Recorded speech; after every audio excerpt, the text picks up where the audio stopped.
helminthologi ya. Helminthologi itu adalah ilmu tentang cacing, jadi helmi itu cacing. Nanti ada beberapa istilah yang mungkin perlu dilihat lagi ya. Dulu waktu awal blog saya kira disampaikan juga beberapa istilah mengenai beberapa istilah di ilmu parasitologi ya. Jadi nanti ada istilah hospes definitif, ada hospes intermedier, ada autoinfeksi, retroinfeksi, hiperinfeksi, itu nanti ketemu ya. Nanti dilihat lagi. Itu mungkin kita ulas sebentar ya. Hospes definitif itu apa? Pengertiannya apa? Ada yang masih ingat? Hospes definitif. Jika apa? Jika dalam tubuh inang atau hostnya dalam bentuk apa? Kan ada dua, ada hospes intermedier, ada definitif. Kalau definitif berarti apa? Dalam bentuk dewasa ya. Dewasa atau seksual. Kalau intermedier kebalikannya berarti pradewasa. Artinya kalau di dalam tubuh kita itu dalam bentuk cacing dewasa, berarti kita manusia sebagai hospes definitif. Nah, kalau hospes intermedier misalnya dalam tubuh kita itu dalam bentuk larva ya, itu namanya kita sebagai hospes intermedier. Nah, kenapa kok kita perlu mempelajari ini? Karena kalau hospes definitif ada bentuk dewasa, berarti si hostnya ini bisa sebagai sumber infeksi. Terus autoinfeksi. Kalau autoinfeksi apa pengertiannya? Kalau auto itu apa? Ya, auto itu sendiri ya, dengan sendirinya. Infeksi ya infeksi ya, jadi infeksinya bisa terjadi tanpa dalam siklus hidup itu tanpa ada infeksi dari luar. Artinya parasit itu berasal dari parasit yang lama yang kemudian bisa menginfeksi hostnya itu sendiri, berarti autoinfeksi. Kalau retroinfeksi, kalau retro artinya apa? Retro itu kembali, ya kan? Nah, dalam hal ini dia sudah keluar lalu parasitnya masuk lagi, atau dia sudah di bagian distal masuk lagi ke atas ya. Nah itu retroinfeksi. Kalau hiperinfeksi, hiper itu apa? Hiper sangat banyak ya, sangat banyak. Nah pada infeksi parasit tertentu itu bisa terjadi yang namanya hiperinfeksi. Jadi parasitnya itu sangat banyak. Biasanya hiperinfeksi itu terjadi karena proses autoinfeksi. Jadi tidak ada infeksi dari luar, tetapi infeksi itu berasal dari parasit yang lama yang kemudian berkembang ya, dan infeksi host yang sama sehingga terjadi hiperinfeksi. Nah kalau terjadi hiperinfeksi seperti ini, yang tadinya itu parasit tidak berbahaya bisa kemudian berbahaya, bahkan berakibat fatal. Ini beberapa istilah yang mungkin nanti kita bisa ketemu. Kemudian dari segi klasifikasi, cacing atau helmin itu termasuk hewan metahima. Kalau kemarin mungkin sudah kuliah tentang protozoa ya. Sudah. Kalau protozoa apa pengertiannya? Karena ini terkait ya. Kalau protozoa itu apa contohnya protozoa? Kan kemarin sudah praktikum juga. Apa mas? Contohnya protozoa apa? Entamoeba histolytica, Giardia, itu ya. Nah itu protozoa. Protozoa itu hanya satu sel Kalau metazoa ini banyak sel, jadi cacing itu dari atau terdiri dari banyak sel. Secara morfologi ini pada belajar apa ya? Sepertinya pada nunduk nih, kayaknya belajar, bukan mengikuti kuliah deh. Nah kalau seperti itu ya kalian nggak usah masuk aja, di luar aja ya. Jadi nggak usah terganggu saya ngomong. Ya toh, saya ngomong tuh kan pakai pikiran, pakai tenaga, ya toh, pakai ya namanya usaha. Tapi kalau saya kuliah ngomong nggak ada yang semuanya belajar yang lain ya nanti ilmunya nggak sampai, ya kan? Nah, kalian di sini kan gunanya untuk mendapatkan ilmu. Kalau anak nanti sudah lulus, sudah dianggap dokter ya, udah lulus, kan nggak bisa lagi toh masuk kuliah di sini. Masa udah lulus kok masuk di sini nggak mungkin, ya kan? Anda untuk dapat ilmu itu harus ikut kursus, ikut seminar kayak gitu. Nah ini kan kesempatan untuk dapat ilmu, ya toh. Nah, itu ya jangan disia-siakan, karena tidak akan ada kuliah 2 kali kecuali kalau Anda tidak lulus. Kan nggak ingin ya, semuanya harus ingin lulus kan. Nah kalau lulus saya itu selalu mengingatkan ya, baik anak saya sendiri maupun bimbingan saya semuanya ya, semua termasuk kalian ya, saya ingatkan bahwa kalau kalian itu kuliah apapun ya, nah itu diniati itu cari ilmu, bukan cari nilai ya. Karena ada cerita ya, sudah lulus, sudah bahkan dokter spesialis, tapi ketika di lapangan ternyata tidak bisa apa-apa. Nah itu karena apa? Karena salah niat. Jadi ketika kuliah niatnya hanya cari nilainya bagus, lulus ya toh, tapi secara dalamnya isinya itu tidak sesuai dengan gelar yang disandang. Nah itu jangan sampai. Itu ya. Saya lanjutkan. Ini tadi metazoa itu pengertiannya adalah bersel banyak ya, bersel banyak. Lalu berdasarkan morfologinya ada platyhelminthes dan nemathelminthes. Platyhelminthes ini dari kata plat ya. Plat itu apa? Pipih ya. Jadi ini tubuhnya ini pipih. Pipih ada yang bersegmen, ada yang tidak bersegmen. Kalau yang bersegmen itu contohnya cacing kita atau cestoda. Kalau tidak bersegmen itu yang nematoda atau cacing daun. Lalu kalau nemathelminthes itu adalah cacing silindris atau seperti pipa. Nah, ini yang kemarin kita sudah praktikum ya. Nah kalau yang cacing yang menginfeksi manusia atau hewan itu tidak bersegmen, tidak seperti cacing yang Anda lihat sebagai cacing tanah, itu yaitu bersegmen. Kemudian simetris bilateral, ada rongga tubuhnya. Jadi kalau yang platyhelminthes itu tanpa rongga tubuh, jadi kalau dipotong itu ya dia tidak ada misalnya saluran pencernaan, itu tidak ada. Kalau ini ada rongga tubuhnya, ada saluran pencernaan, saluran reproduksi, seperti itu. Kemudian nemathelminthes ini sudah ada pembagian jantan betina atau seksual. Kalau yang ini hermafrodit ya, tidak ada jantan atau betina. Nah, secara lokasi di dalam tubuh itu kita bagi menjadi nematoda usus dan nematoda jalinan. Untuk ini aliran tadi kita berikan tentang nematoda usus.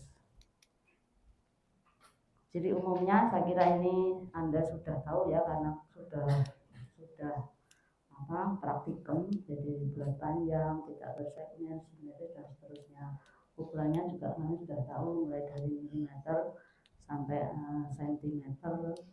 Telurnya itu ada yang hanya sehari itu beberapa telur, tapi ada juga yang sampai ratusan ribu per hari. Ya, ini contohnya pada Ascaris itu bisa sampai 200.000 per hari. Stadiumnya kalau yang kemarin Anda tahu itu baru yang telur larva dewasa. Umumnya itu telur yang jadi larva yang jadi dewasa. Tapi ada juga nanti yang dewasa itu melahirkan larva, tapi tidak mengeluarkan telur. Itu ya. Kemudian stadium infektif. Stadium infektif apa pengertiannya? Ada yang masih ingat? Adalah stadium yang bisa menular. Jadi orang tertular cacingan itu bisa melalui telur atau melalui larva yang menembus kulit. Ya. Kemudian masa hidup itu ada yang hanya beberapa bulan, tapi ada juga yang sampai puluhan tahun. Misalnya pada Strongyloides terpuralis itu bisa sampai 30 tahun. Lama sekali.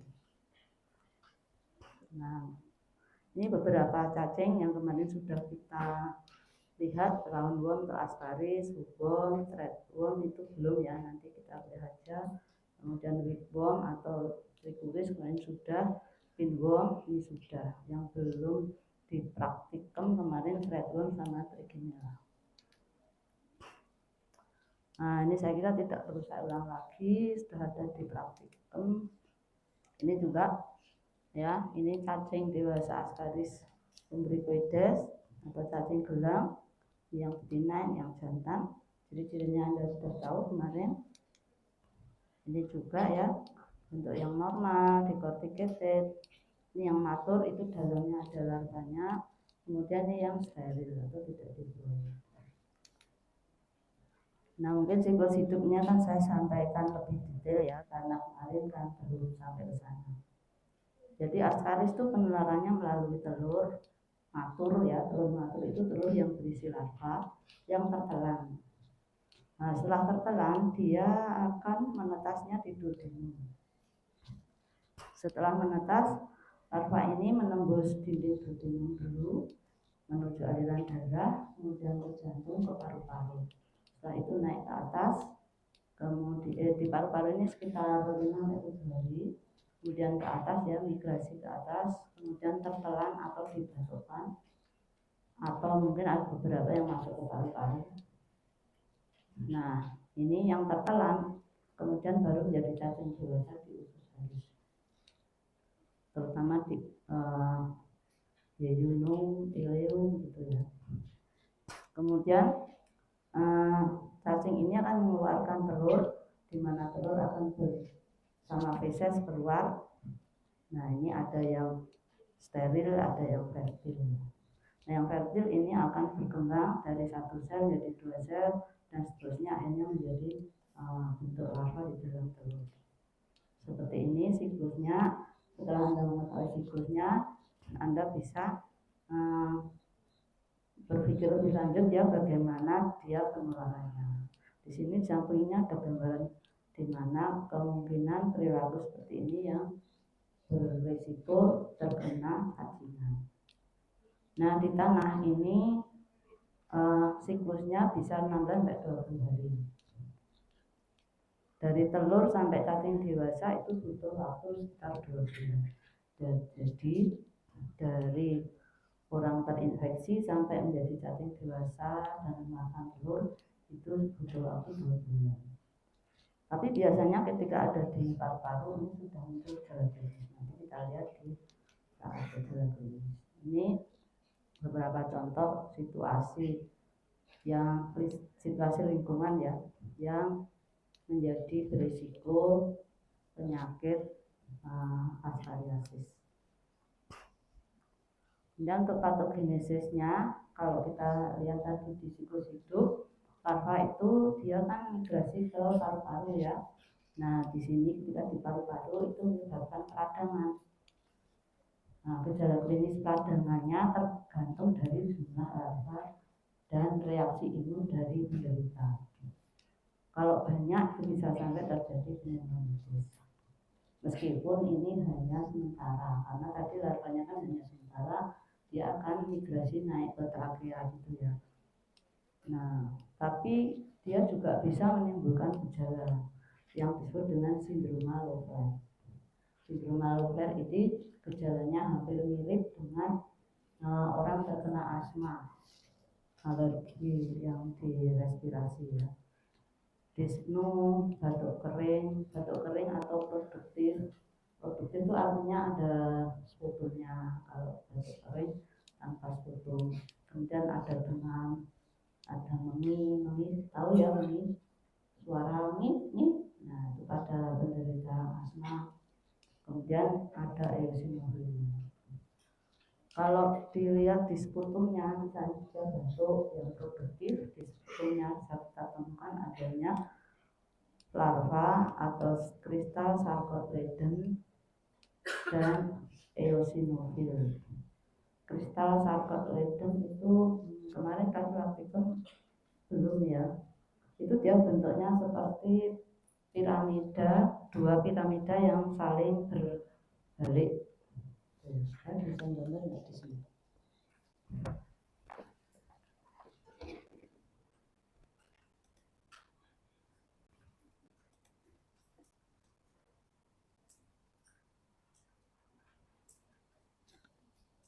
Nah, seperti itu, hanya ini lebih panjang lagi. Itu namanya kristal sarcoidoiden. Kemudian itu ya. Kemudian cacing dewasa. Seperti kemarin pada praktikum saya sampaikan bahwa cacing dewasa ini hidupnya di usus halus dan dia di lumen, ya, tidak nyangkol pada mukosa tetapi dia di lumen. Nah, karena dia di lumen maka dia harus memiliki yang namanya gerakan antiperistaltik. Nah, gerakan antiperistaltik itu kira-kira gerakannya ke arah mana? Ke arah mana? Atas atau bawah? Atas, ya. Kenapa kok atas? Karena dia harus melawan gerakan peristaltik yang arahnya ke bawah supaya dia tetap ada di situ, ya. Oleh karena itu ketika terjadi diare, kadang-kadang cacing ini bisa keluar bersama feses.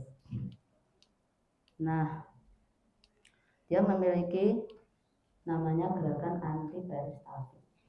Nah, gerakan antiperistaltik itu bisa menimbulkan efek mekanik, di mana efek mekanik itu terjadi pada orang-orang yang misalnya gerakan ususnya itu mengalami kondisi tidak normal. Contoh misalnya pada orang yang sedang dianestesi, ya, dianestesi itu termasuk gerakan peristaltiknya itu berhenti, sehingga cacing ini kemudian bergerak tanpa arah dan bisa masuk ke manapun di situ ada lubang.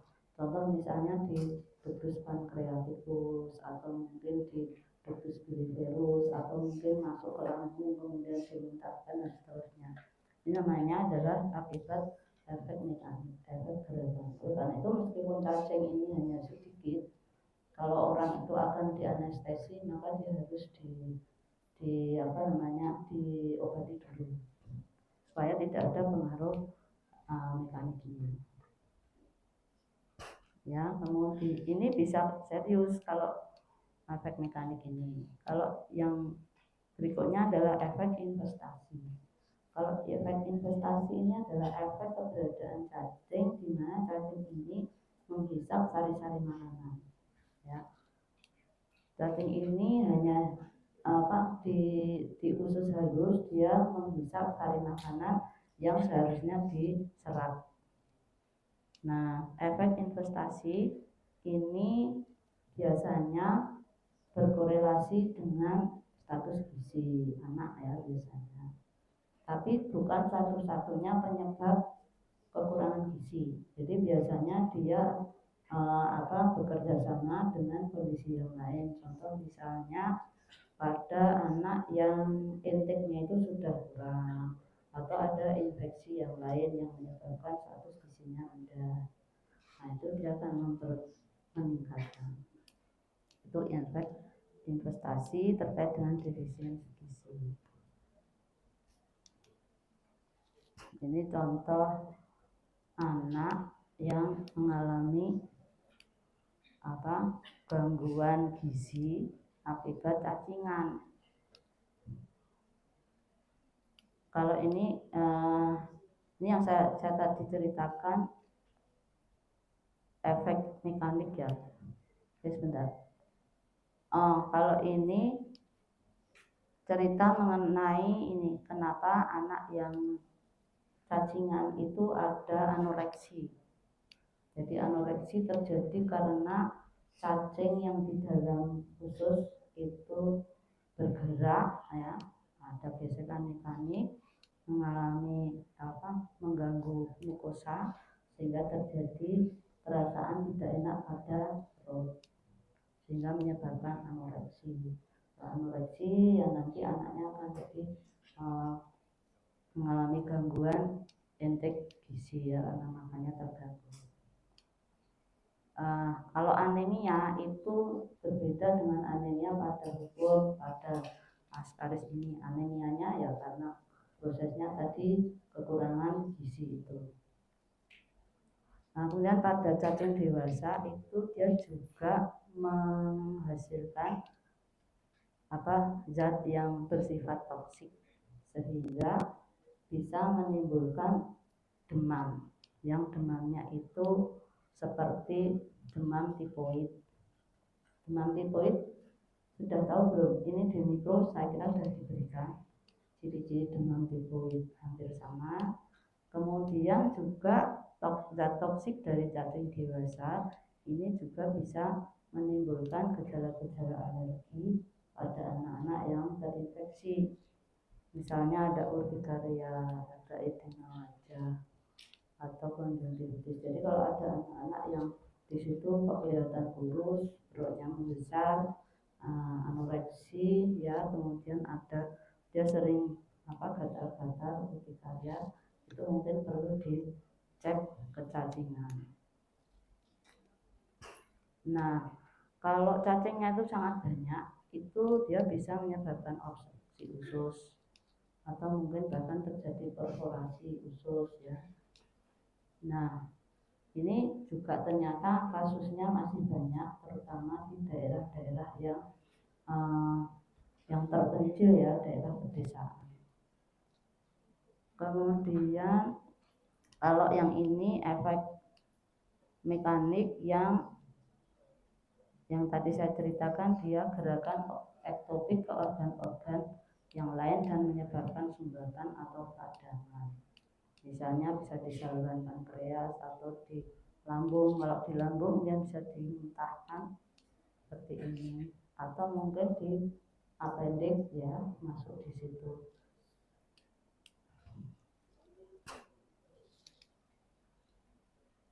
Nah, untuk diagnosisnya ketika fase migrasi di larva itu diperiksa fesesnya kan belum ketemu telur ya, karena masih fase larva di paru-paru. Itu ditandai dengan sindroma Lawler ya. Kalau ada gejala seseorang yang dia itu bukan penderita asma, tetapi kok tiba-tiba mengeluh kena asma dengan riwayat dia dari kunjungan ke daerah endemik, nah, itu kemungkinan. Atau mungkin orang yang penelitian tentang pemeriksaan feses atau petugas laboratorium, kemudian dia bisa juga terkena. Biasanya sindrom Lawler itu akan muncul lebih berat pada orang yang belum pernah terinfeksi. Beda dengan orang yang memang hidup di daerah endemik ya. Jadi misalnya ada orang peneliti masuk ke daerah endemik kemudian dia terinfeksi, maka sindrom Lawler itu akan lebih tampak. Kalau pada orang yang hidupnya di daerah endemik, kadang-kadang sindrom Lawler ini sudah tidak muncul karena dia sudah toleransi ya, gejala ini tidak muncul, bisa saja. Kemudian fase intestinal itu berarti adanya cacing di dalam usus. Itu diagnosisnya dengan menemukan telur, atau kadang-kadang cacing dewasa itu keluar secara spontan ya, misalnya pada saat BAB itu dia bisa keluar bersama feses. Kalau dia sifatnya ekstraintestinal, jadi tadi karena gerakan mekanik dia masuk ke lain selain di usus, maka itu bisa kelihatan dengan CT scan atau USG. Nah ini untuk catatannya pada pemeriksaan feses ini mungkin kalau besok ya, itu untuk telur yang tidak dibuahi atau untuk yang steril itu tidak bisa mengapung pada metode flotasi. Metode flotasi pada pemeriksaan feses untuk nematoda usus itu kan dengan NaCl fisiologis. Nah itu karena dia itu bentuk telurnya itu telur yang yang ada sudutnya, kemudian dia itu memiliki berat jenis yang tinggi sehingga dia tidak akan mengapung. Kemudian kalau kebanyakan iod itu telur seperti kotoran. Ini prakteknya. Saya kira ini di praktikum ya. Untuk pengobatannya, obat yang menjadi pilihan adalah mebendazole. Ini yang sekarang ada di puskesmas itu ya. Kalau dulu itu pirantel pamuat. Kalau sekarang sudah menggunakan mebendazole. Kalau pirantel pamuat itu sebenarnya juga efektif, tetapi dia kurang efektif untuk trikulis. Nanti kita pas ketemu trikulis akan saya jelaskan mengapa kok ini mebendazole sekarang dipakai. Kemudian albendazole itu juga bisa, tapi albendazole itu sebenarnya dia lebih ditujukan untuk cacing nematoda jaringan karena dia efektif membunuh cacing yang ada di jaringan. Ini biasanya hanya digunakan untuk daerah-daerah endemik filariasis ya, karena filariasis itu obatnya ini. Tetapi penderita filariasis yang diberi albendazole itu dia ternyata juga bisa membunuh cacing-cacing yang lain. Itu ya. Kemudian alternatifnya bisa pirantel pamuat. Kalau ini dulu pirantel pamuat itu obat utama, tapi sekarang sudah tidak lagi. Atau ini untuk ini saya sampaikan penularan dan pencegahannya. Tadi di di situ Anda sudah punya pengetahuan ya bagaimana pola penularannya. Misalnya nih sumbernya kan tadi feses. Feses itu bisa mencemari cairan atau sumber air, atau mungkin di lapangan atau di tanah, atau dari feses ini ada lalat yang menyebarkan yang akhirnya nanti semuanya ke makanan, atau dari feses yang kemudian mengotori tangan ya, mungkin habis cebok lupa tidak cuci tangan atau cuci tangan tidak bersih, itu bisa menjadi sumber infeksi. Sehingga hal yang terkait dengan penularannya ini adalah perilaku cuci tangan, kemudian jumlah air dan kualitas air. Itu yang perlu diperhatikan kalau memberikan edukasi ya pada masyarakat. Yang berikutnya adalah hukum atau cacing kain atau cacing tambang. Kemarin pada saat praktikum saya sampaikan bahwa disebut cacing kain karena dia bentuknya seperti kain, dikatakan cacing tambang karena dulu sejarahnya itu pertama kali ditemukan pada pekerja tambang. Ada dua jenis, Necator americanus dan Ankylostoma duodenale. Kalau sejarahnya itu pertama kali yang ditemukan dulu adalah Ankylostoma duodenale, dan yang baru itu yang Necator americanus.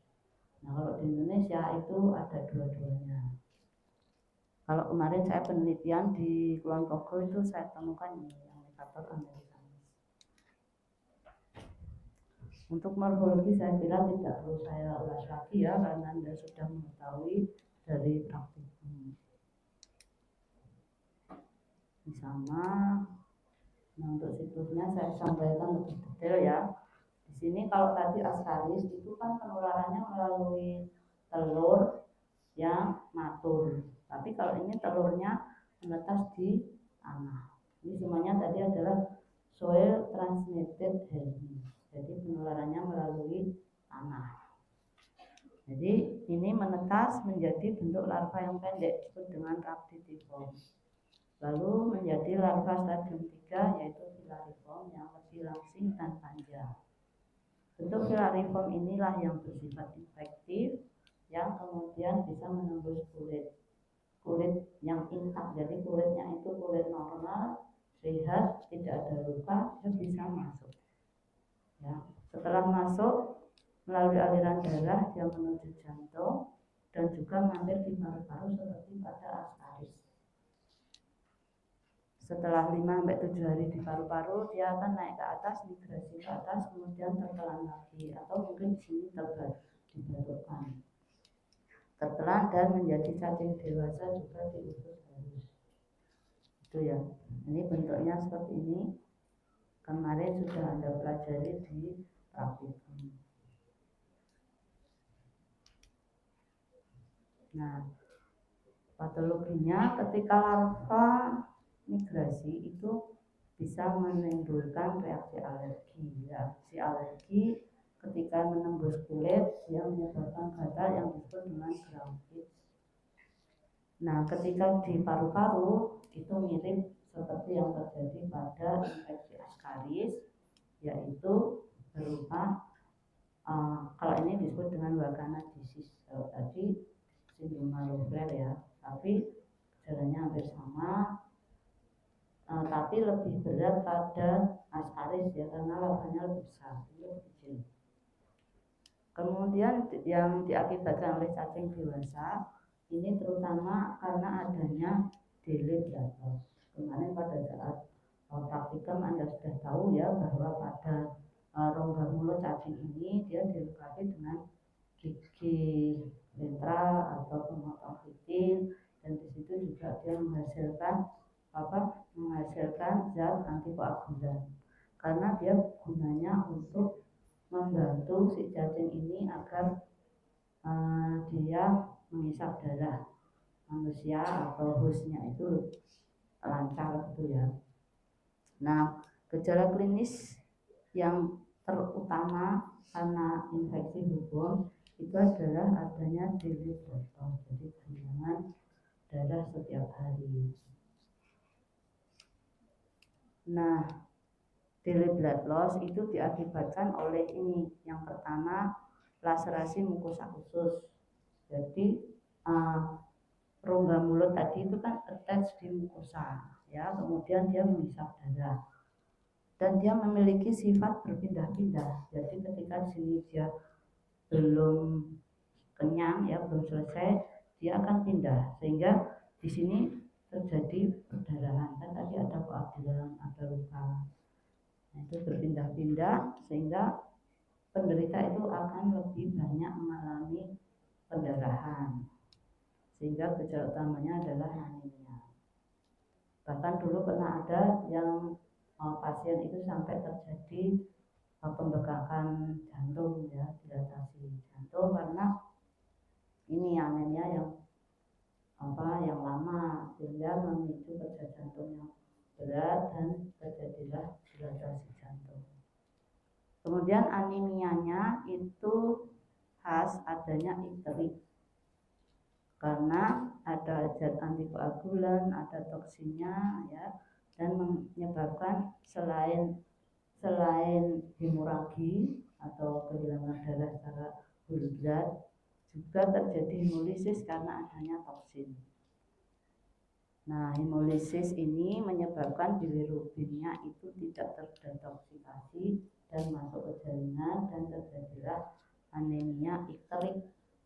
Nah, seringkali di daerah malaria nih, contoh misalnya di Kulon Progo dulu ya, tapi sekarang malarianya sudah sangat berkurang.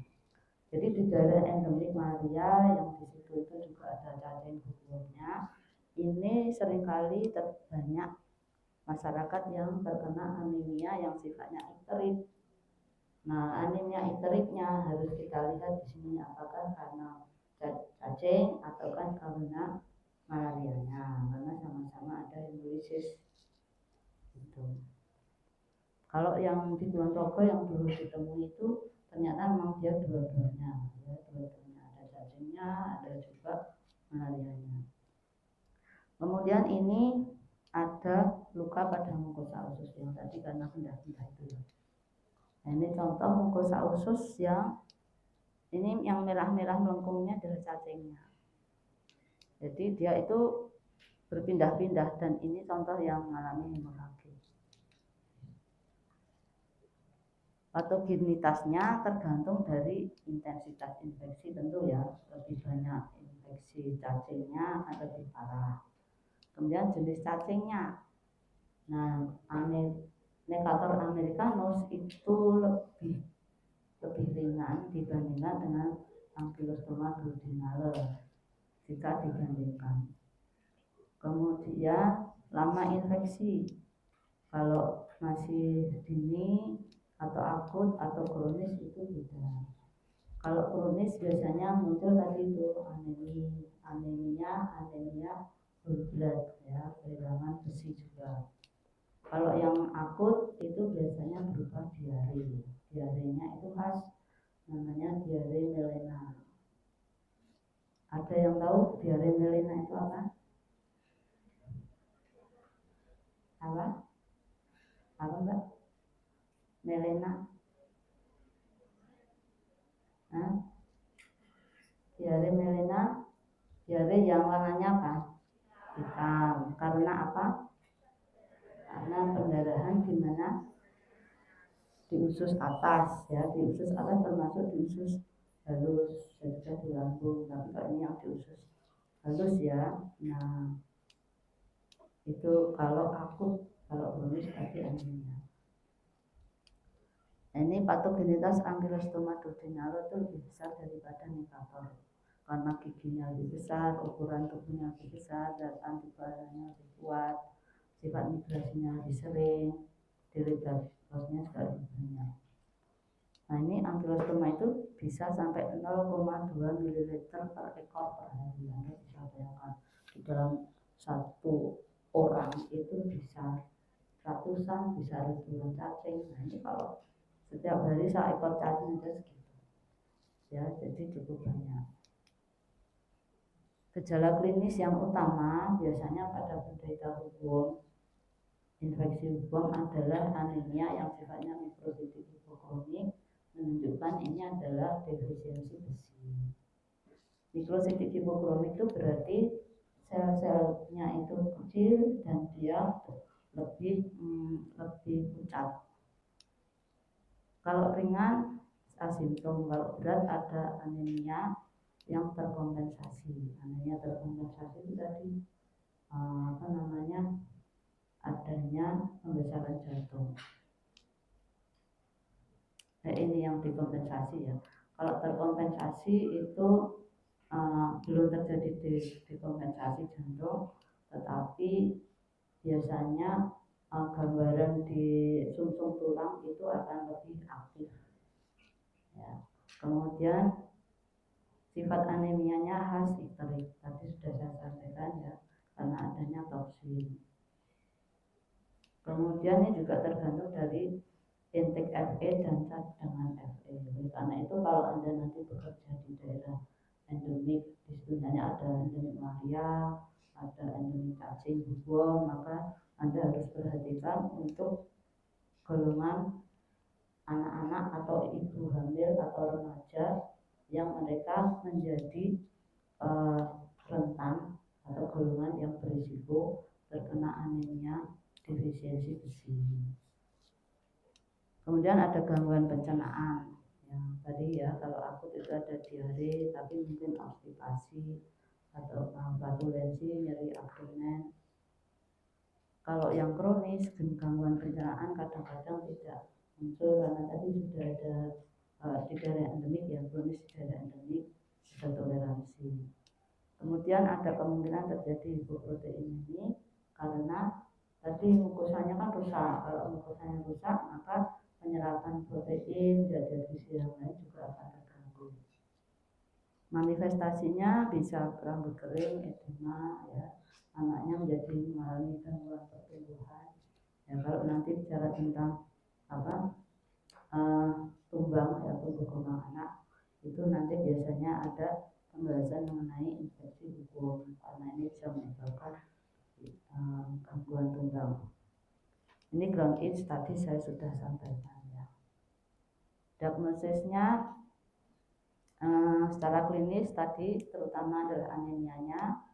Diagnosis diferensialnya bisa juga karena malnutrisi atau infeksi malaria atau infeksi cacing yang lain yang bisa menyebabkan anemia. Untuk pastinya ya dengan pemeriksaan feses yang besok akan Anda lakukan pada praktikum untuk menemukan telur atau mungkin cacing dewasa. Tapi cacing dewasa itu umumnya yang bisa kita lihat ya asaris, ya. Kalau cacing dewasa buang itu jarang. Kenapa? Karena dia nyangkol di mukosa dan di usus halus, ya. Jadi dia jarang ditemukan. Kecuali kalau diberi laksansia, ya. Kemudian untuk pengobatan yang penting itu adalah tidak hanya diberikan antiallergik saja, tidak hanya diberikan obat cacing, tetapi juga diberi suplemen zat besi. Karena tadi penderitanya mengalami hemoragi, ya, kehilangan darah, dan darahnya itu tentu bersama zat besi. Oleh karena itu harus diikuti dengan pemberian. Kalau hanya diberikan obat cacing, maka anemianya itu sembuhnya mungkin lama, ya, mungkin lama karena Fe itu kan hanya didapatkan dari luar. Gitu. Nah, ini obatnya albendazole atau mebendazole. Kalau ini terutama adalah albendazole. Alternatif, tapi ini kurang efektif, ya. Jadi kalau sekarang yang jadi pilihan untuk pemerintah itu mebendazole karena dia lebih broad spektrum, ya, bisa askaris, bisa untuk bubon, bisa untuk trigures. Nah, kalau untuk epidemiologinya terutama ini, ya, adalah di daerah-daerah yang di situ itu banyak pohon. Misalnya di perkebunan kopi atau teh atau di pokoknya dia itu yang banyak pohonnya. Kenapa? Karena tadi penularannya itu kan melalui larva, bukan dari telur. Nah, larva yang ada di tanah dia itu membutuhkan kondisi tanah tertentu. Contoh misalnya tanah-tanah yang di bawah pohon. Makanya kalau di sini tuh yang paling banyak itu daerah Kulon Progo, karena di sana itu daerahnya lembab, banyak pohon.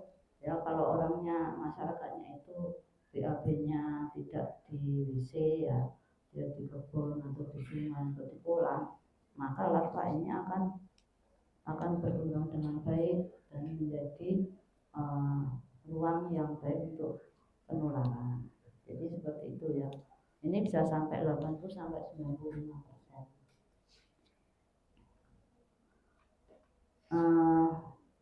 Kalau penyebarannya ini, ya, Anda baca sendiri, Angiosperma duodenale. Tapi kalau di Indonesia ternyata memang dua-duanya ada. Ini Southeast Asia termasuk Indonesia. Nah, penyebarannya itu tergantung dari perilaku vegetasi. Jadi kalau Anda bekerja di daerah yang ada endemik ini, maka edukasi pada masyarakat itu penting. Kalau di daerah, saya pernah di daerah Sukabumi, ya, itu daerah Sukabumi yang daerah pelosok itu masih banyak masyarakat yang BAB-nya itu di kebun, ya. Bahkan mereka itu punya pendapat kalau ini untuk pupuk, itu harus dirubah, ya, pola pikir seperti itu. Kemudian tidak mengenakan kaos kaki karena tadi larvanya itu penularannya melalui kulit. Nah, kemudian kondisi geografis. Kalau kondisi geografis ini tentu, ya, itu tidak bisa dihindari, ya. Kemudian untuk pencegahannya, kalau cacingan itu memang sebaiknya pengobatan massal, tidak hanya satu orang ya, karena kalau hanya satu orang apalagi perilakunya tidak berubah, perilaku divertasi, maka di situ akan mudah sekali terkena. Karena itu biasanya daerah endemik itu ya di suatu daerah itu biasanya tidak hanya satu, banyak. Kemarin saya yang penelitian di Kulon Progo itu bisa sampai 80% yang terkena ya. Nah artinya apa? Pengobatannya ya harus massal. Kemudian mencegah kontak tanah yang terkontaminasi. Jadi kalau mau di kebun ya harus pakai alas kaki. Nah berikutnya adalah Strongyloides stercularis. Ini geografis penyebarannya. Anda lihat di sini yang Indonesia ini kuning ini artinya sporadik dan merah ini yang hiperendemik. Kita termasuk yang sporadik. Sporadik itu kadang ada kasus, kadang tidak. Kalau endemik selalu ada. Kalau epidemik kasusnya 2 kali lebih tinggi dari tahun sebelumnya, namanya epidemik. Kalau hiperendemik itu tinggi kasusnya. Tapi di kita menurut laporan ya, ini kan data ini berdasarkan laporan hasil pemeriksaan di tempat kita itu kuning. Nah yang perlu saya sampaikan di sini, ini ya, Strongyloides stercularis itu disebut juga dengan cacing benang atau flatworm. Ini secara morfologi mirip dengan flatworm pada anjing kucing, tetapi ini memang khusus pada manusia. Di distribusinya di seluruh dunia, tetapi prevalensinya rendah, termasuk di Indonesia, kecuali di beberapa daerah tertentu yang tinggi. Nah untuk siklus hidupnya yang unik di sini adalah generasi parasitik itu disebut dengan homogenic cycle, dan ada generasi yang hidup bebas atau heterogenic cycle. Jadi nanti siklus hidupnya itu ada 2 siklus ya, siklus di luar tubuh dan siklus di dalam tubuh yang sifatnya parasitik. Nanti siklus hidupnya saya sampaikan. Untuk ciri-cirinya ini sebenarnya sangat kecil ya, mikroskopis, dia ada di dalam hidupnya itu ada di dalam mukosa usus, kecuali untuk yang hidup bebas itu di tanah, tapi juga ukurannya sangat kecil, 0,07 mikrometer, jadi tidak kelihatan.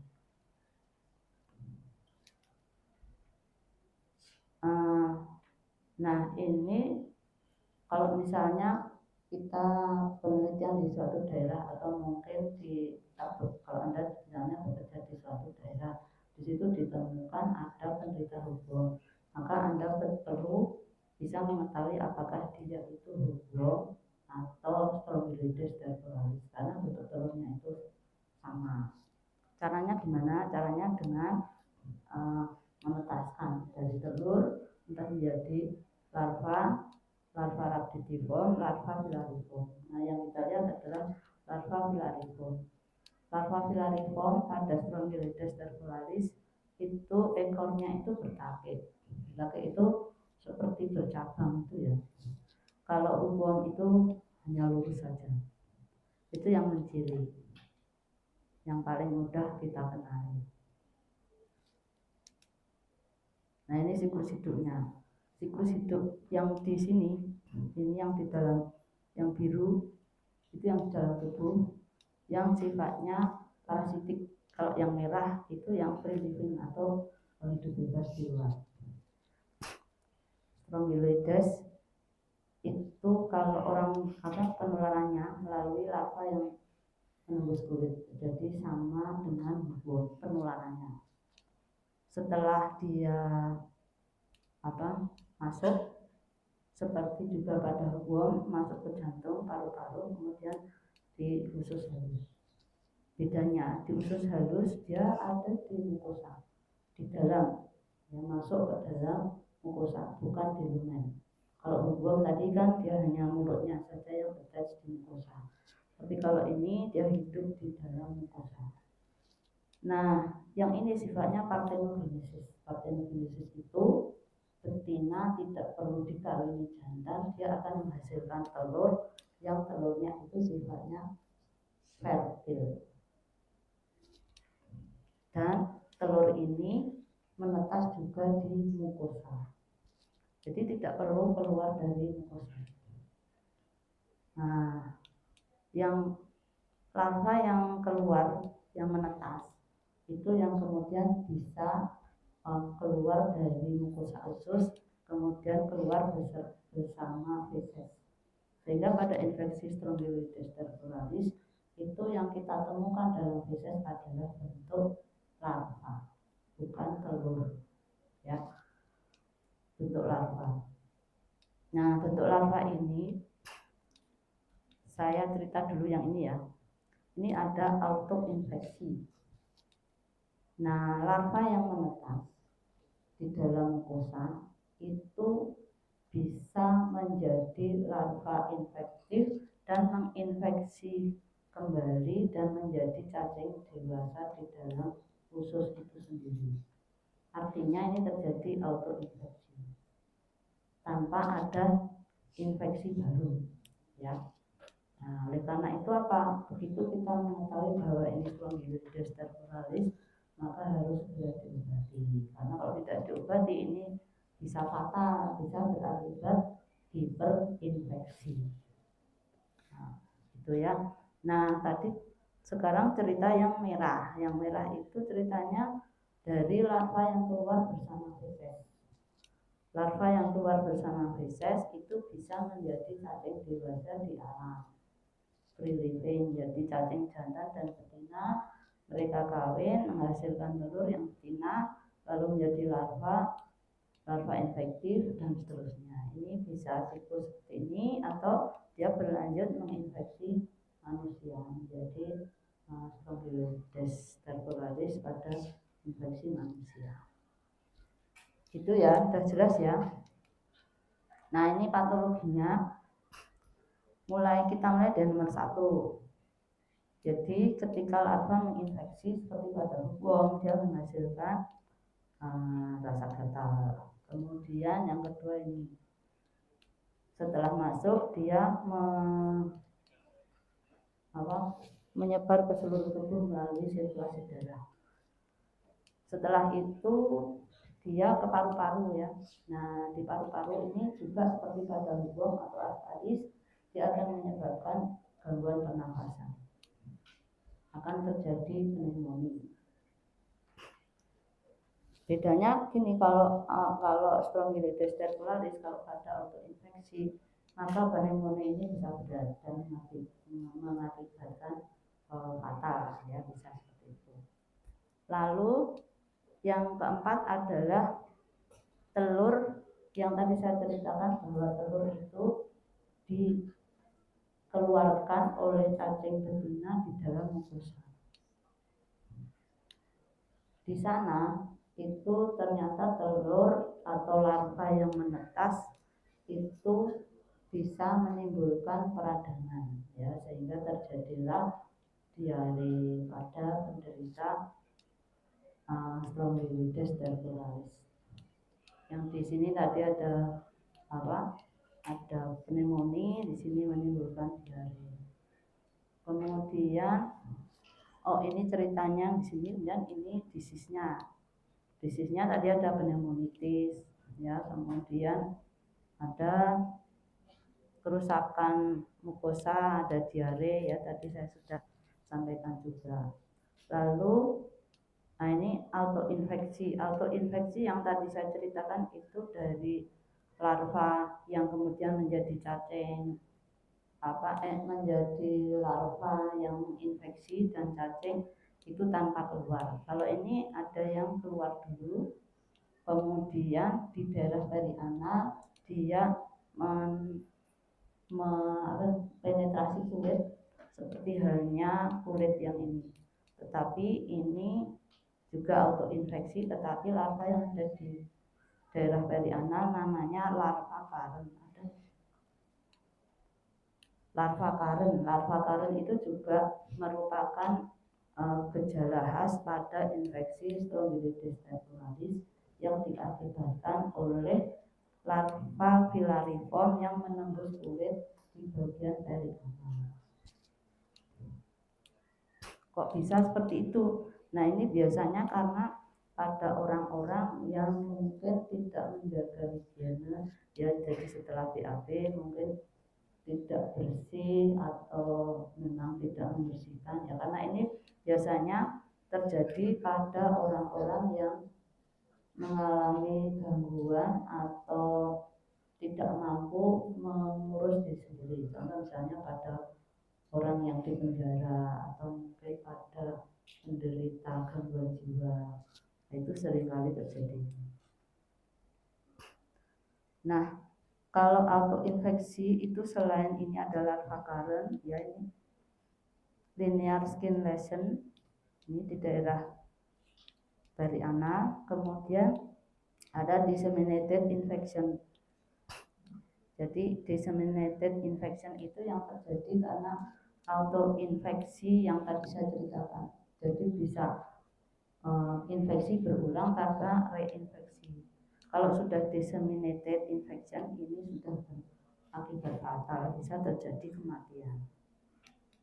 Apalagi kalau ada infeksi bakteri, ada bakterinya. Ini kan kotor dari sini, ya. Kalau ada bakteri masuk, bisa terjadi bakterinya. Gejala klinisnya dermatitis sampai dengan hipok, pneumonia juga, diare juga. Nah, yang berbahaya pada infeksi Staphylococcus aureus karena adanya hiperinfeksi. Kalau hiperinfeksi itu bisa disseminated tadi, di seluruh tubuh bisa kita temukan larva dan dia berakibat fatal. Untuk diagnosisnya tidak dengan menemukan telur, tetapi kita temukan larva Staphylococcus di feses. Pada kasus disseminated itu larva bisa ditemukan juga di sputum atau di tempat lain, misalnya pada kalau feses juga, ya. Treatment sebenarnya mudah, ya, bisa dengan albendazole. Kalau di sini lebih banyak mebendazole atau albendazole. Tapi kalau dibandingkan dengan mebendazole, albendazole ini untuk kasus Staphylococcus aureus itu lebih efektif. Jadi kalau mebendazole itu lebih ke cacing-cacing yang di lumen atau dia yang hanya attach sedikit gitu, ya, misalnya trikuris, kemudian hubung. Tapi kalau ini kan tadi seluruh tubuhnya ada di mukosa, itu butuh obat cacing yang memang efektif, bisa menembus sampai ke jaringan. Kalau ivermectin itu di Indonesia belum banyak digunakan. Nah, yang penting ini pencegahan. Kalau Anda sudah tahu situs-situsnya, Anda bisa mengembangkan sendiri, ya, apa yang bisa dilakukan untuk mencegah. Misalnya dari segi sanitasi, feses manusia kan tadi sebagai sumber infeksi. Nah, untuk yang hewan ini sampai sekarang memang masih, karena tadi morfologinya mirip, apakah dia zoonosis atau tidak. Nah, ini kalau hanya untuk pencegahan, ya kita bisa, ya, artinya mengantisipasi supaya tidak terkena infeksi dari sumber hewan. Kemudian anthelmintik, ya, jelas, ya. Ini gambaran cacing yang ada di mukosanya adalah mukosa usus. Cacingnya itu kecil dan ada di mukosa. Ini contoh rhabditiform yang ditemukan dari pemeriksaan feses. Yang berikutnya adalah cacing kemih atau Androbius vermicularis. Cacing ini tidak termasuk soil transmitted herpes atau non soil transmitted herpes.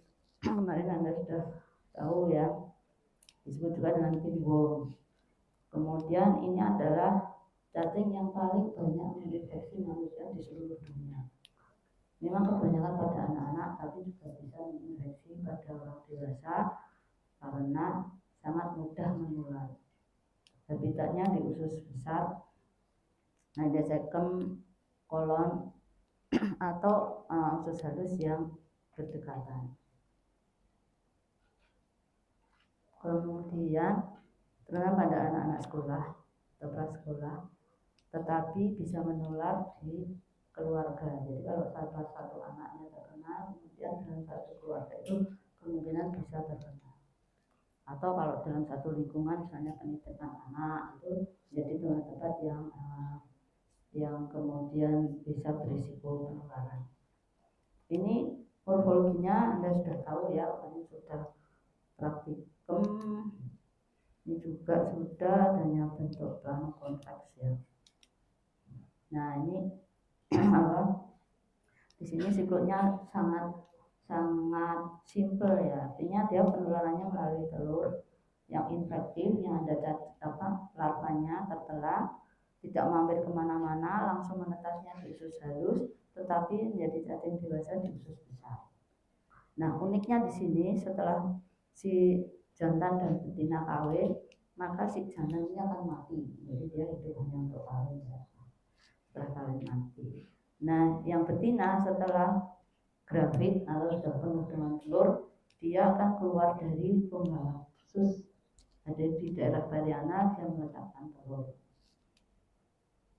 Nah karena dia meletakkan telur di sini dan ekornya juga seperti jarum, sehingga terjadi pruritus ani. Gejala utamanya adalah pruritus ani. Setelah dia meletakkan telur, dia akan naik lagi ke atas, melanjutkan hidupnya. Gitu. Nah untuk telurnya ini dalam waktu 1 sampai 4 jam dia kemudian bisa menjadi infektif, yang tadinya hanya berisi sel kemudian menjadi larva. Artinya apa? Dia tidak perlu waktu lama untuk bisa menjadi infektif. Itu ya. Nah, bagaimana orang bisa terinfeksi? Yang jelas yang pertama telur yang tertelan. Kemudian yang kedua itu retroinfeksi. Retroinfeksi itu telur yang ada di perianal tadi, dia naik lagi ke atas ya, masuk ke rongga usus dan menetas dan menjadi cacing dewasa di sana.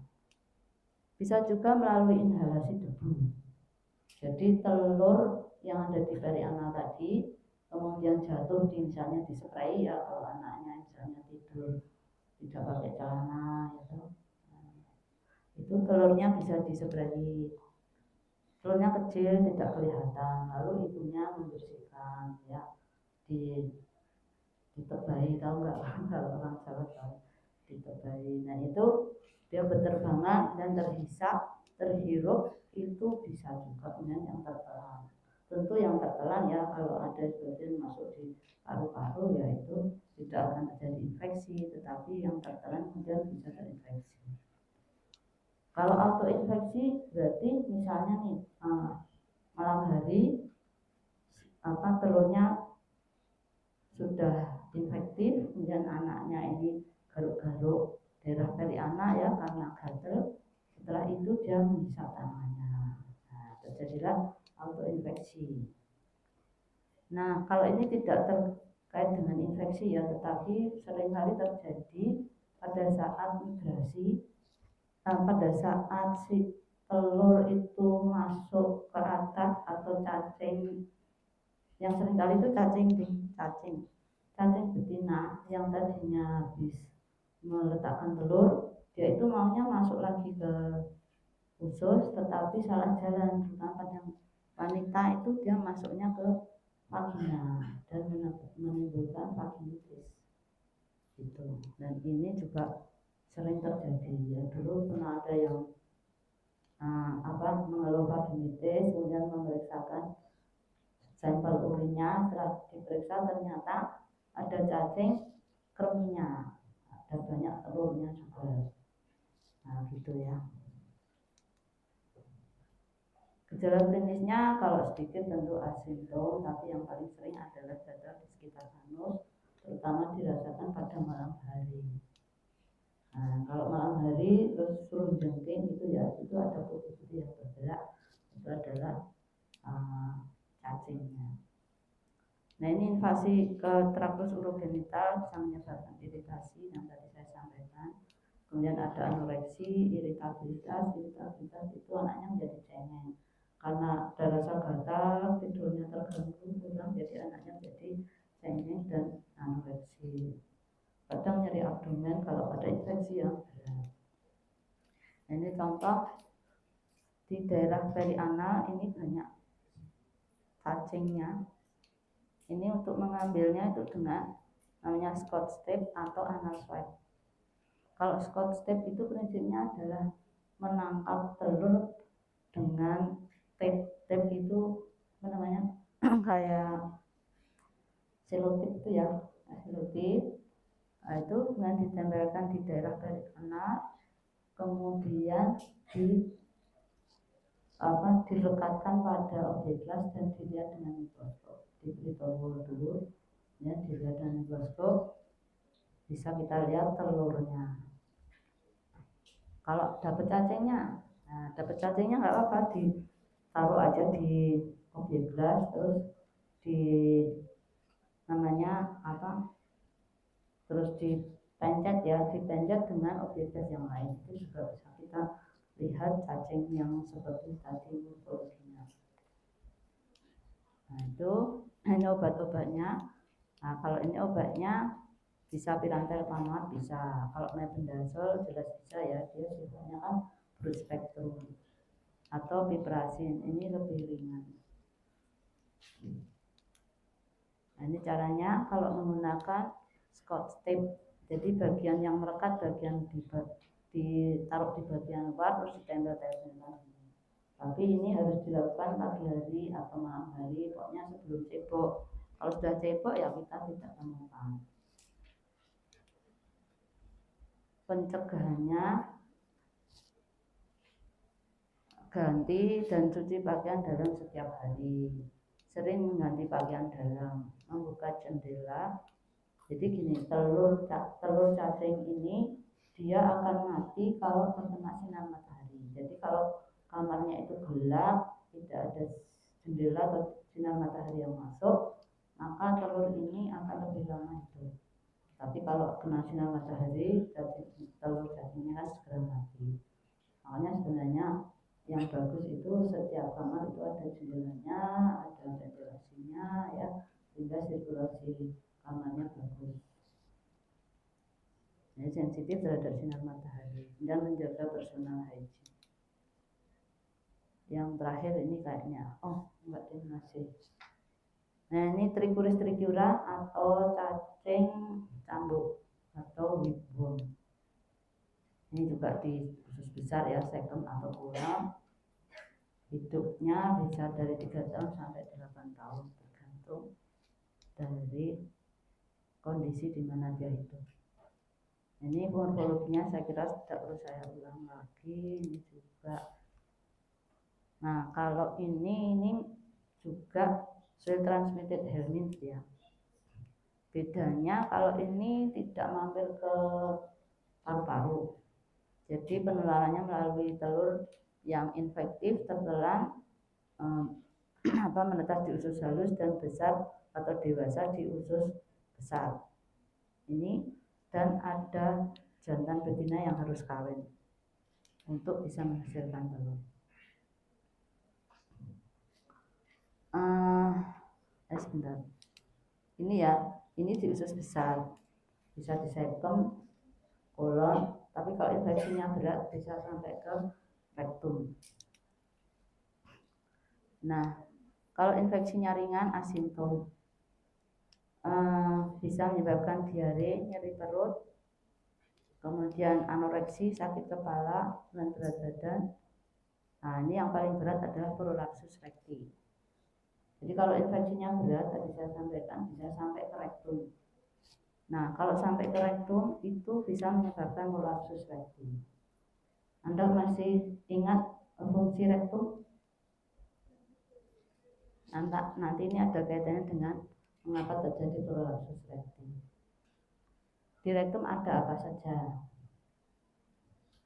Rektum itu gunanya untuk menampung feses sebelum dikeluarkan ya. Nah di sana di dindingnya itu ada banyak saraf, di mana Sebenarnya saraf ini fungsinya kalau fesesnya itu penuh, maka sarafnya akan terangsang untuk menyebabkan orang itu mengejan, yuk pengen gitu ya. Nah, itu fungsi saraf yang ada di rektum. Nah, kalau di sini karena cacing ini ada di rektum dan kemarin mungkin saya sampaikan dulu, saya lupa ini ya. Nah, ini bentuk ini penting. Jadi yang 3/5 bagian anterior ini masuk di bagian mukosa. Nah, Anda bayangkan kalau ini di mukosa rektum, kemudian ini bagian luarnya. Padahal di mukosa rektum itu ada banyak saraf tadi itu, ya. Sehingga penderitanya akan mengalami rangsangan terus-menerus untuk mengejan, ya. Selain itu juga memang ada peradangan akibat cacing, karena cacing ini sebenarnya hidupnya di sekum maupun kolon. Nah, dua hal itu tadi ya, adanya peradangan dan juga adanya mengejan terus-menerus, inilah yang menyebabkan terjadinya prolapsus rekti pada infeksi berat dari Trichuris trichinella. Selain itu, ini juga bisa menyebabkan anemia karena dia juga menghisap darah melalui pembuluh darah yang ada di mukosa. Selain eosinophilia, kalau eosinophilia itu memang semua infeksi parasit itu biasanya akan terjadi eosinophilia. Kenapa? Karena secara imunitas eosinofil ini akan aktif kalau ada infeksi parasit. Nah, ini contoh mukosa usus yang banyak cacingnya. Namanya apa? Coconut cake rectum tadi udah ada belum? Nggak ada ya. Nah, ini istilahnya adalah coconut cake rectum. Jadi rektumnya itu seperti cake yang ada parutan kelapanya. Tapi ini cake yang nggak enak ya. Nah, kalau ini yang prolapsus recti. Prolapsus recti itu rektumnya sampai keluar dan di sini ini banyak sekali cacing. Diagnosisnya dari pemeriksaan tinja kita bisa menemukan telurnya, atau dengan kalau di rektum itu dengan alat ya kita lihat sigmoidoskopi itu bisa. Ini dengan sigmoidoskopi bisa tahu adanya coconut cake rectum.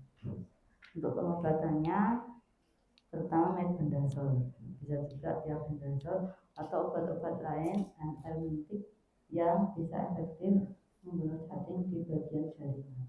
Tapi jangan menggunakan pirantel penguat. Kalau pirantel penguat ini tidak akan mati, ya, karena kalau pirantel penguat itu hanya untuk misalnya askaris bisa, untuk cacing kremi bisa, tapi untuk cacing-cacing yang masuk di mukosa itu tidak efektif. Yang terakhir Trichinella spiralis.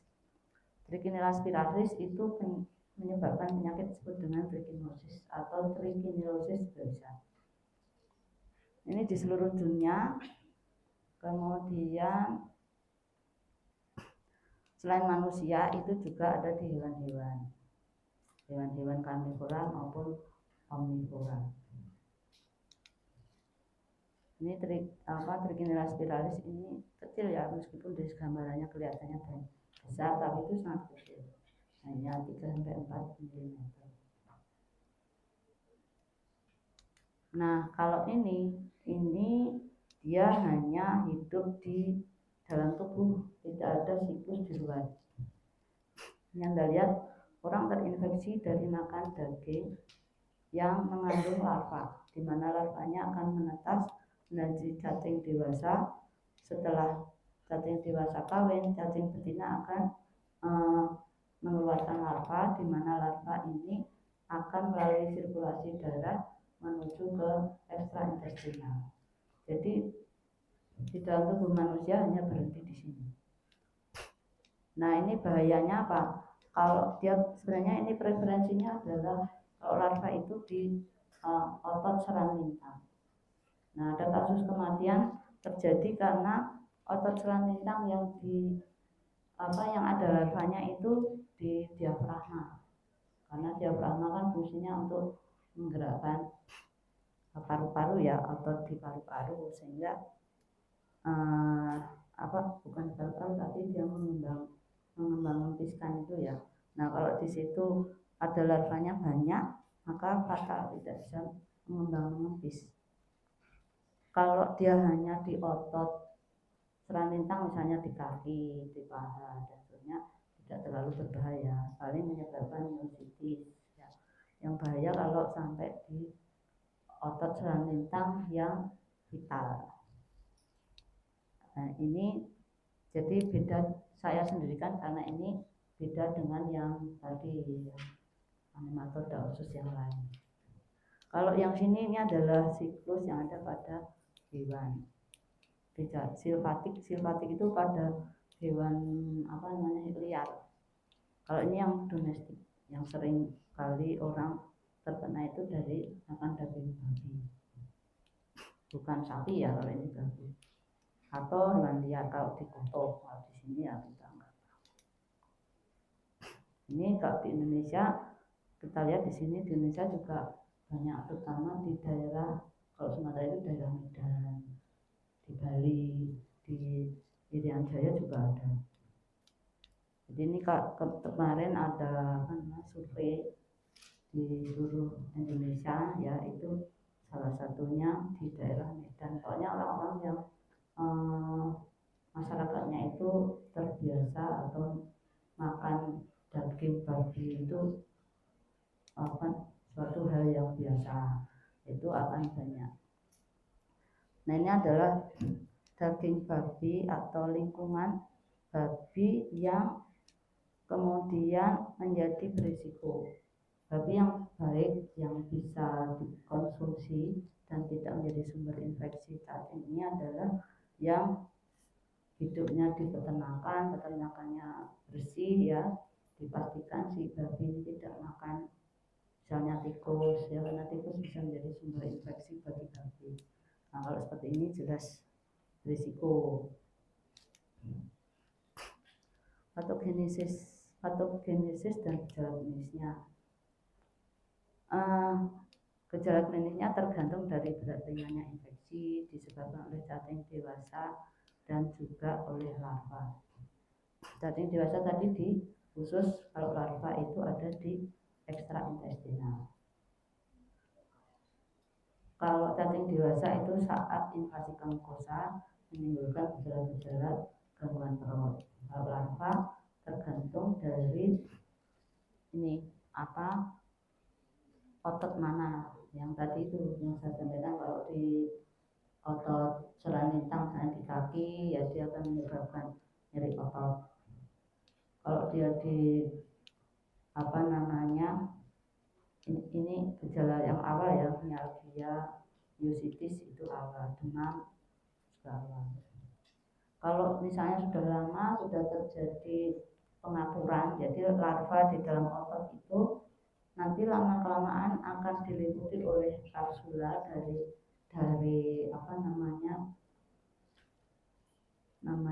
istilahnya. Jadi sudah terjadi pengapuran ya, itu tidak akan ada gejala klinis. Tapi kalau nanti larvanya itu mati, maka justru akan terjadi gejala klinis lagi yang lebih berat. Mungkin ini ya, kalau larva tergantung dari dimana dia menginfeksi. Ini contoh misalnya kalau di mata itu menyebabkan sembab di sekitar mata atau di persendian.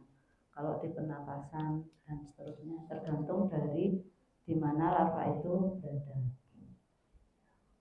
Larva ini bisa menyebar di seluruh tubuh melalui peredaran sirkulasi darah.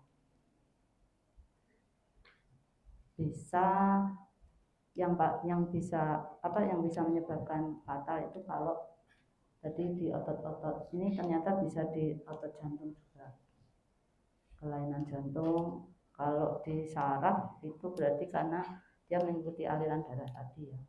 tapi bukan karena ada larvanya yang kemudian hidup, karena larvanya itu dia preferensinya itu di otot serang lintang. Masa akut itu selama 2 minggu. Jadi 2 minggu itu akan muncul demam seperti ini ya. Ini nyeri otot, nyalgia dan seterusnya itu pada saat akut. Kemudian gejala akut akan menurun bersamaan dengan terbentuknya sista.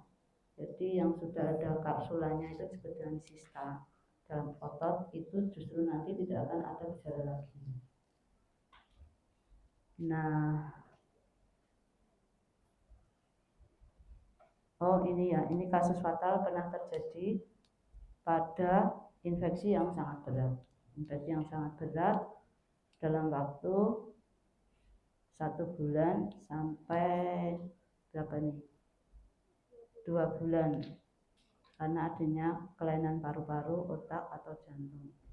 Kalau kasus yang paling sering itu yang karena gangguan pernafasan karena di paru-paru, di diafragma.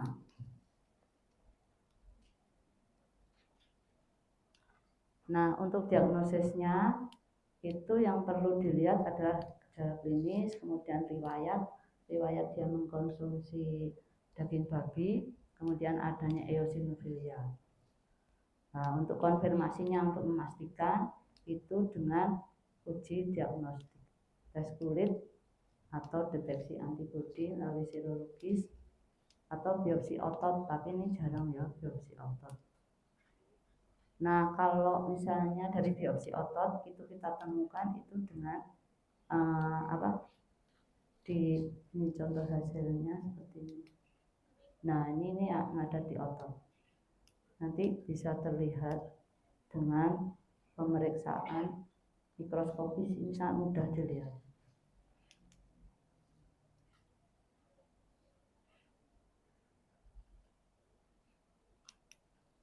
Ya. Kalau tadi ini contoh yang diberi pewarnaan dengan HE, kalau ini yang tanpa pewarnaan, misalnya dari biopsi itu bisa. Oh, ini dari knot tadi ya. Mungkin tadi saya sampaikan yang ini. Nah, ini yang knot. Itu hasilnya seperti ini. Untuk pengobatannya, karena dia itu sifatnya di ekstraintestinal, maka dan ada gejala peradangan ya, itu maka diberi kortikosteroid untuk peradangan. Untuk simptomatisnya untuk anti nyeri dan seterusnya. Kemudian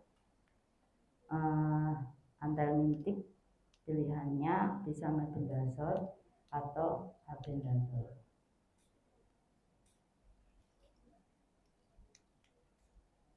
Nah, pencegahannya karena tadi sumber infeksinya adalah babi, maka dengan memperhatikan konsumsi babi. Sebenarnya boleh ya kalau non muslim, kalau muslim kan jelasnya tidak. Tapi kalau yang non muslim itu yang perlu diperhatikan adalah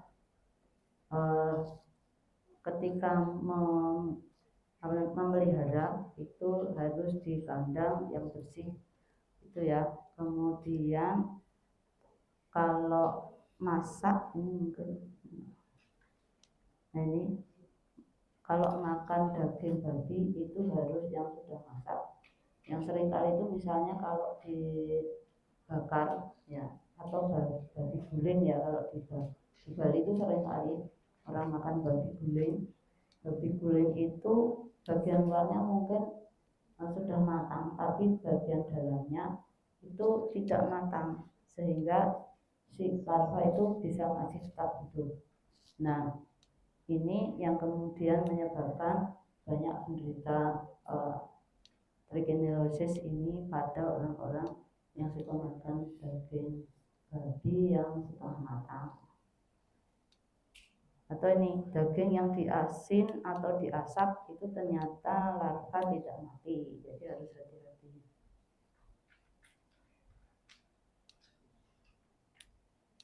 Kalau ini di penjagalan itu tempat penyembelihan itu ini hanya untuk memutus siklus supaya tidak dimakan oleh tikus. Nanti tikus dimakan oleh babi, karena babi itu omnivora ya, dia bisa juga makan tikus. Nah ini sumbernya. Nah, sudah selesai. Ada yang ingin bertanya? Cukup banyak ya untuk nematoda usus. Ada yang ingin bertanya? Tidak ada? Ya, kalau tidak ada bisa kita akhiri dengan membaca hamdalah.